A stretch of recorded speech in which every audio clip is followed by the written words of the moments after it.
Hey, it's your boy Joe. I know it's been a while, but you know, I've been busy with everything. And you know, especially with COVID, in Texas, they lifted the mask mandate kind of. Like if you're able to get both of your doses, you're able to not wear your mask, you know, but you know, don't go too crazy with that. For real. But I've also been busy, you know, as you can tell, like this. Let me see some, Joseph. Yee!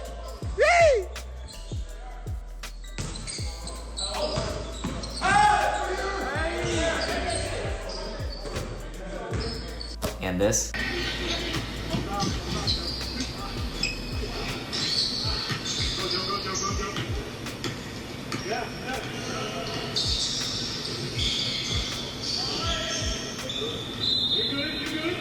So, you know, just trying to experiment with a lot of things out with this channel. So I'm always keeping y'all in mind. So remember that, okay?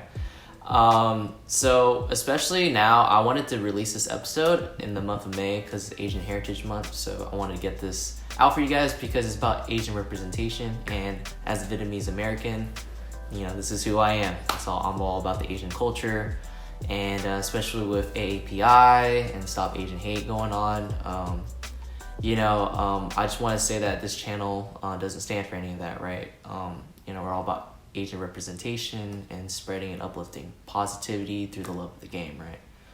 And so, you know, I don't stand for any of that, especially just seeing all the videos and things that's been going on in this world. Like, it's been kind of tough. Like, people are getting abused and verbally abused or physically abused just for who they are. Like, really? We're really blaming everything. So I just want to bring a shine a light on that, right? And so how that relates to episode 3 with Mark Velasquez, we're capturing the Asian American experience growing up and what kind of stuff that entitles, and hearing that part of the story it kind of deeply connects to who I am as well. And so hope you guys are, you know, able to tune in and hear the story. Let's get it, y'all. Hey, it's your boy Joe. What's your name real quick? Hey guys, I'm Mark Velasquez. And where are you from? So I'm around here, local Plano native, as you like to say. Okay. Yeah, so I decided to play basketball when I was pretty young, at a young age, and played around here throughout the Plano area. Yeah. I mean, I just wanted to ask, like, so what made you start playing basketball? Like, what's your like inspiration or something like that? Yeah, for sure. Great that you Kind of story, kind of deal. Yeah. So with everything being said, at a very young age, when I was in probably first grade, I picked up the basketball for the first time, and you know, watching the NBA, getting to see how it's all done. LeBron James, Dwayne Wade, Dirk Nowitzki, even seeing like the Dallas Mavericks play, and I was able to just fall in love with the sport. You know, understanding the competitive nature through it all, and understanding that it's more than just being myself. I have to participate with the team. And ever since then, I played in my the Plano Sports Authority PSA team. And ever since then, I played in a ton of leagues. Played throughout high school, and I stopped over at JV at junior varsity and decided that I would want to play basketball more, so as an extracurricular. But through it all, I've understood that basketball has been something I've learned a ton of life lessons, being around people, knowing the importance of teamwork, and being a team player as well. Oh, so you talked about, so you watched Dallas Mavericks back then. Like, how far ago was it? Like, so my dad, he introduced me to the Mavericks, and that's how, like, I really got to basketball. He showed me, like, 2005, 2006 kind of old, like, Air Camp gear, like, that old Josh Howard. That was cool, yeah. Do you know, like, is that when you started watching it? Like, I'd say so. That's when I first got into it. I remember my dad, just yelling in the back, like, when they were playing the Miami Heat back in 06. Oh, yeah. I was with the NBA Finals and everything, and through that all, being able to see that, seeing the Dallas Mavericks logo all throughout the city, and thankfully after 5 years we get to see them come back home with a championship. Represents 2011, if y'all know. But you know the team from back in the day, or like how long ago was that? How long? Like when you got introduced to like the Dallas Mavericks? I'd It's been, Yeah, you know, obviously it's good to see how generations, how the lineups change over time.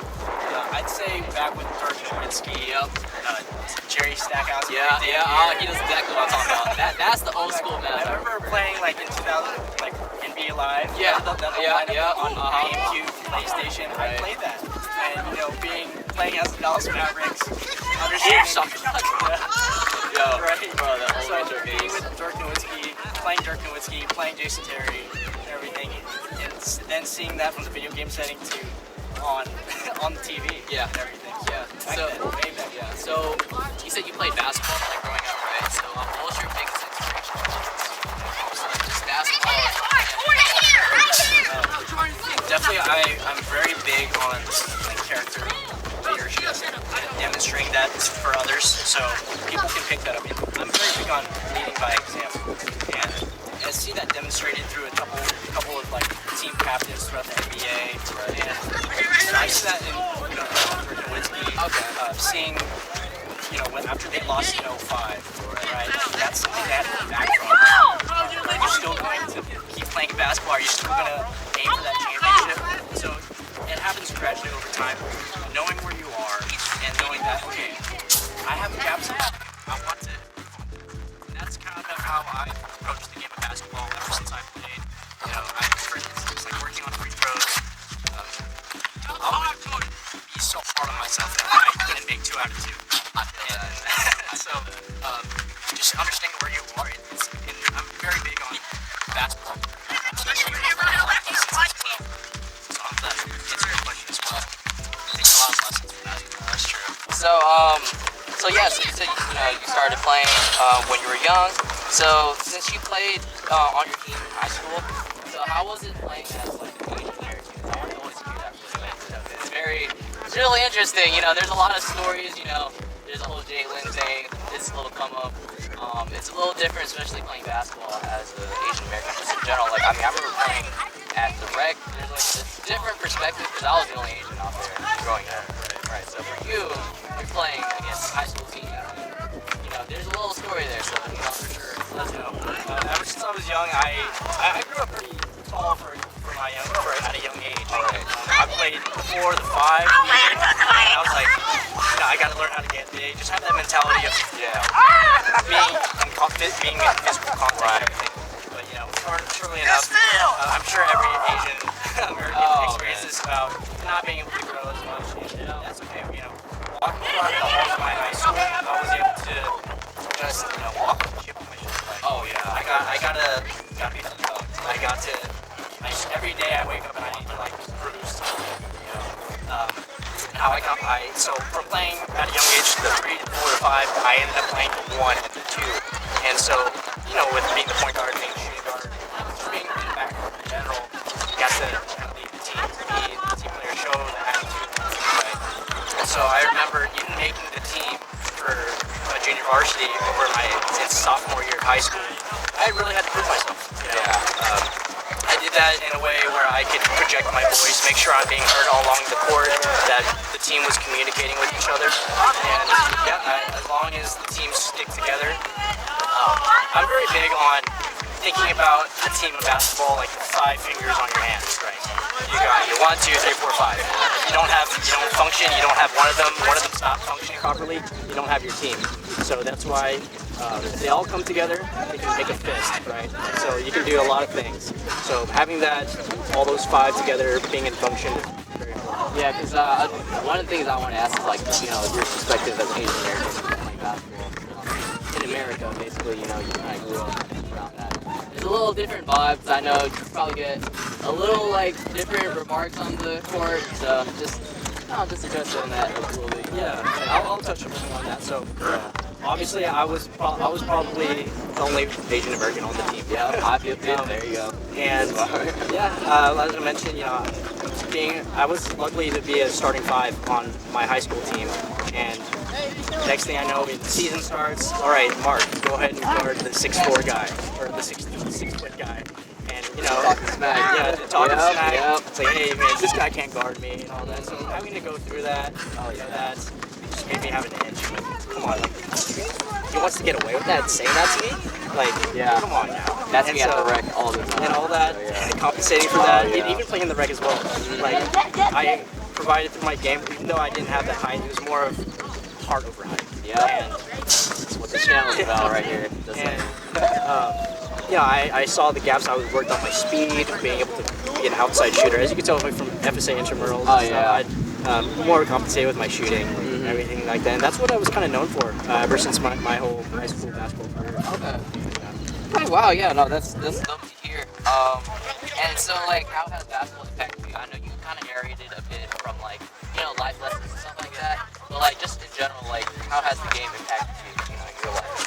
You know, it's safe to say, like, without basketball, I wouldn't be the person I am today. But to clear all that up, as I mentioned, you know, you have the components of the individual and put it together with the components of the team, right? Without one of them, the whole team can't function, and without the team functioning, you can't win games. And that's kind of the overall decision with that the goal, right? So you want to come together, being the team player, understanding that, and that's applied throughout life. You know, me personally, with my channel, I talk about medicine, and more on lifestyle with that. The doctor, the nurse, the technicians can't come together to know what the game plan is to ultimately win, which is the treatment of the patient. Then we can't function. Nothing is gonna happen, and therefore we need to ultimately understand that when we're working together, when the team works together, that bigger things can be accomplished. So that's some of the life goals, life accomplishments, life lessons that I've taken away from basketball. Yeah, so yeah, that's his YouTube. So just a quick shout out for him. My boy Mark Velasquez. Just shout out your IG down below real quick. What you got? Yeah, go ahead, give me a subscribe. I just started about a month ago, but I'm still building. Over the summer, I'm going to be creating a few short films and keep in touch with my vlogs. Hit that bell notification for everything. So yeah. And I mean, you guys already know the vibe. We'll probably be working together, so you know, more stuff coming down the road. But yeah, so yeah, and so what's your overall message to, you know, the kids or whoever's watching this out there? So ultimately, you know, from what this channel is about, what I'm about, ultimately do never give up. Because the only time you face failure is when you quit, right? Think about all the Michael Jordans out there, the Muhammad Ali's. They put in so much time, so much work to developing their craft and showing that within others as well, and allowing everybody to understand what they're made of. You know, everybody has so much potential. It's only when you take action and you have a goal in mind that you're able to do a lot of things. So don't give up. Stay to your craft, and whatever you say, you have to do. And yeah, that's pretty much my overall message. Yeah, I mean, there's that story with Jordan, right? He had he didn't make it his sophomore year, and then now he is where he is now. So, you know, you're gonna have a lot of haters, a lot of doubters, people who say you can't do it. And again, back with the Asian American community, there's gonna be a ton of people who say that we can't do it, and that gives us fuel, that gives us motivation to just do something about it. exactly. Yeah. So take that with a grain of salt, but understand that you have so much potential, and that whatever you put your mind to, you do. I didn't even have to say that. For me. But any other shout outs? You know, mom, dad, pops, back home, I appreciate everything. Where I am today, all my friends, even the city of Plano, just being in the North Texas area. I don't think I'd be the person I am today. Just being around the suburbs. That's where I came from. And I'll always come back to my roots, be able to give back and everything. So if you're watching this, you'll see a lot of big things coming, and I'll see y'all soon. All right. So this is a wrap for interview 3 or 4. We're figuring out how this kind of rolls out, but 3 or 4 for the Hooper series. So stay tuned for the 101 coming out after this episode or the next coming weeks. And this is my boy Mark, this is your boy Joe in the Zone, and we out. Peace out. Great.